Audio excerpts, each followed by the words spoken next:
Hello students, I welcome you again. Today we discuss exercise 12b and in this exercise we discuss direct variation. Direct proportion भी कह सकते हैं, आप इसको direct variation भी कह सकते हैं। 12 चैप्टर में हम डायरेक्ट और इनवर्स प्रोपोर्शन दोनों ही करेंगे। सो let us start chapter number 12 with exercise 12.12a। पहले ये समझें कि डायरेक्ट वेरिएशन होता क्या है। आपके पास दो क्वांटिटीज़ होती हैं बेटा, एक क्वांटिटीज़ को कहते हैं हम x, सेकंड होती है y। अगर एक इंक्रीज़ किया है तो दूसरा भी इंक्रीज़ करे, या फिर एक ने डिक्रीज़ किया है तो दूसरा भी डिक्रीज़ करे, उसे हम कहते हैं डायरेक्ट प्रपोर्शन है आपकी वर्ड में।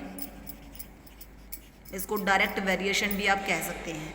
एग्जाम्पल देना चाहूँगी, 1 पेन 5 रुपीज़ का आता है। 1 पेन 5 रुपीज़ का, तो 10 पेन कितने रुपीज़ के आएंगे? आप कहेंगे मैम 50 के। बिल्कुल। अब देखो ये 1 था, ये 10, ये ज़्यादा हो गया, ये ज़्यादा हो गया। ये 5 रुपये थे, ये 50 हो गए, ये भी ज़्यादा हो गया। तो दोनों सेम क्वांटिटी में इंक्रीज़ किया है, तो यहाँ पे हम यूज़ करते हैं डायरेक्ट वेरिएशन। और हम फार्मूला लगाते हैं इसके अंदर, x1 over y1 equal to x2 over y2, यानी कि जो दोनों क्वांटिटीज़ हैं उनका ratio fix equal to k आना चाहिए। तो हम क्या कहते हैं? Direct variation. Now let us start exercise. Exercise easy है, छोटी सी है। So let us start with question number 1। Question number 1 कह रहा है कि आपको बताना है कि ये डायरेक्ट में है या नहीं। 3/9 1/3 आएगा, ये भी 1/3 1/3 सभी 1/3 हैं, तो आप लिखेंगे yes this is in direct proportion. अगर सेम नहीं है तो नो, सेम है तो yes. Okay. Now question number second. Question number second आपको सॉल्व करके दिखाना है। ये x, ये y, 3/72 x1/120। पहले x1 निकाल के दिखाती हूँ। फॉर्मूला बताया था मैंने आपको, x1 over y1 is equal to x2 over y2। x1 y1 xy, so 3/72 equal है x1/120 के, क्रॉस मल्टीप्लाई कर देंगे। सो x1 की वैल्यू आएगी 120 मल्टीप्लाई 3 और डिवाइड करेंगे 72 से। 12 से कर लीजिए, 12 का कट गया, 12 6 3 से कट गया 2 पे, 2 से कट गया 5 पे, तो इसकी वैल्यू क्या आ जाएगी? 5। इन द सेम वे आप रिमेनिंग पार्ट्स खुद निकालेंगे इसके। नाउ बहुत ईजी एक्सरसाइज है, ज़्यादा कुछ नहीं है। पहले हम बनाते हैं table. This one is very very compulsory in this type of questions. Okay. अब थर्ड क्वेश्चन कह रहा है, पहले मैं क्वेश्चन रीड करती हूँ। क्वेश्चन नंबर 3 में, क्वेश्चन नंबर 3 ये कह रहा है बेटा कि एक ट्रक 510 किलोमीटर 34 लीटर डीजल में कवर कर देता है, तो 20 लीटर डीजल में उसको कितने किलोमीटर चलेगा? ठीक है। एक तो दो क्वांटिटीज होगी बेटा। फर्स्ट तो हो गया डिस्टेंस, ठीक है, इसको मैंने सपोज कर लिया x। सेकंड हो गया डीजल, इसको सपोज कर लिया मैंने y।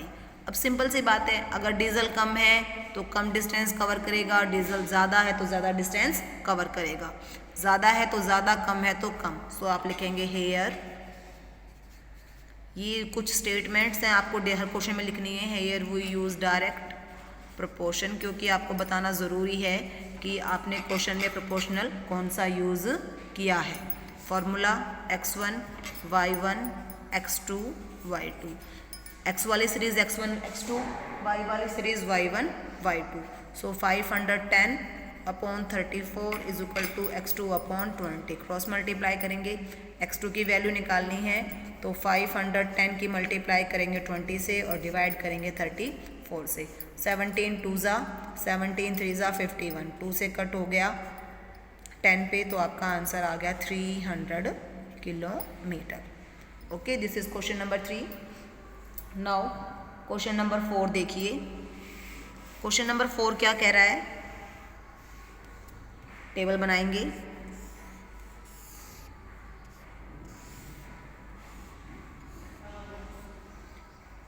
टैक्सी चार्जेस लिए हैं 250 किलोमीटर, 150 किलोमीटर गया तो 2550 रुपीज़ लिए हैं।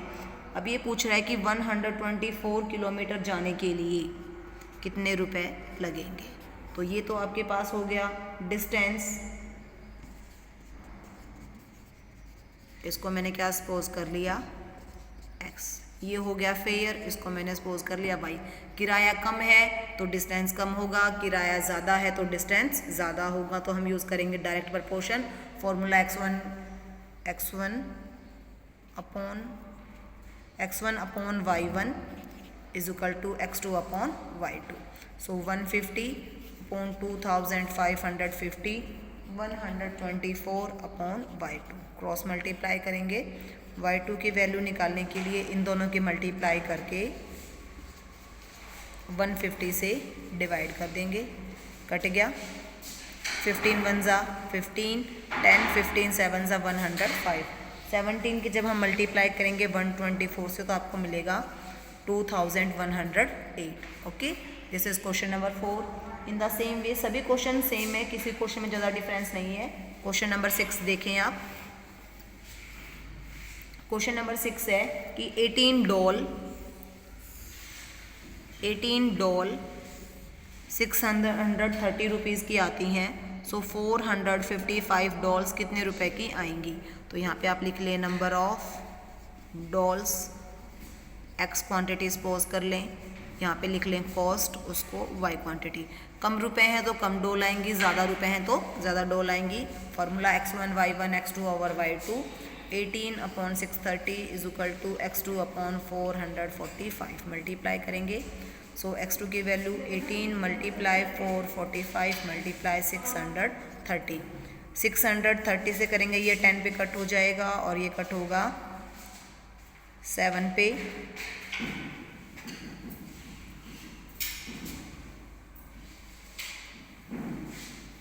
सॉरी 5 7, ये 5 पे कट होगा बेटा।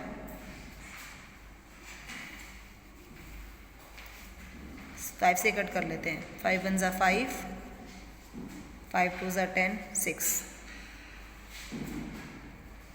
9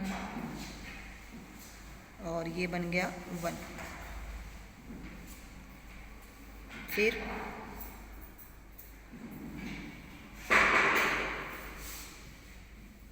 18 से कट करेंगे,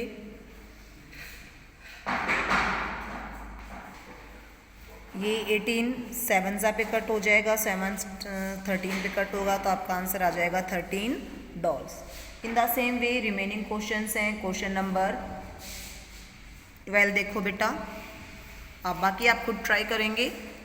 क्वेश्चन नंबर 12 है, रवि 5 किलोमीटर 1 आवर में जाता है। 1 आवर यानी कि 5 किलोमीटर जाता है 60 मिनट में। सो 2 आवर 24 मिनट में। अब 2 आवर का मतलब है बेटा 120 मिनट प्लस 24 का है, तो ये हो गया 144। 144 मिनट में कितना आ जाएगा? इसको सपोज कर लिया मैंने x, तो ये हो जाएगा मेरा x2। So this become 5/60 equal to x2 upon 144। Cross multiply, x2 की वैल्यू आ गई 144 मल्टीप्लाई 5 डिवाइडेड बाय 60। 12 12 ज़ा 12 से कट गया 5, सो आपका आंसर आ जाएगा 12 kilometre. Okay, in the same way सारे क्वेश्चंस ऐसे ही करने हैं। लास्ट क्वेश्चन देखिए आप। लास्ट क्वेश्चन में बोला है कि रीना 540 वर्ड टाइप करती है हाफ एन आवर में, आधे घंटे में यानी कि 30 मिनट्स में, तो 8 मिनट्स में कितने वर्ड टाइप करेगी? कम करेगी। So 540 upon 30 is equal to x2 upon 8। So ये बन जाएगा 540 मल्टीप्लाई 8 अपॉन 3 से कट गया 18 8 ज़ा 144 वर्ड्स टाइप करेगी। So this is 12A. In next video we discuss next exercise. Till then, thank you. Have a nice day. Stay home. Stay safe.